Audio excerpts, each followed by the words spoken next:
ஐன்ஸ்டீனுங்கிற ஒருத்தர் ஒரு gold coin எடுத்து அந்த கார்ல உள்ள ஒரு ஸ்க்ரூவை லூஸ் பண்றாரு. போலீஸ் பார்த்தோன்னே மறைஞ்சுக்கிறாரு. அவர் அங்கிட்டு திரும்பணும்னு திரும்பவும் லூஸ் பண்ண ஆரம்பிக்கிறாரு. அந்த கார் ஓட்டுற யாருக்குமே தெரியாம ஒரு வழியா அந்த ஸ்க்ரூவை கலட்டிடுறாரு. அதுக்கப்புறம் 2 பேர் சேர்ந்து என்ன பண்றாங்கன்னா அந்த ஓடிட்டு இருக்க ட்ரக்ல இருந்து கீழே குதிக்கிறதுக்காக பிளான் போடுறாங்க. அந்த ட்ரக்ல இருக்கிற 2 ஊக்கையும் கலட்டி விட்டுறாங்க.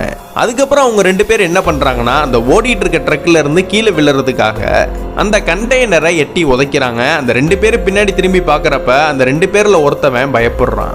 அந்த கண்டெய்னர்ல இருந்து நம்ம தப்பிச்சே ஆக்கணுங்கிறதுக்காக அந்த இடத்துல இருந்து கீழே குதிச்சு சறுக்கிக்கிட்டே போய் ஒரு இடத்துல வந்து நிக்கிறாங்க. அவங்க என்னதான் தப்பிச்சாலும் இந்த கண்டெய்னரோட சேர்த்து அவங்க 2 பேருக்கும் ஹேண்ட் கஃப் மாட்டி விட்டுருக்காங்க.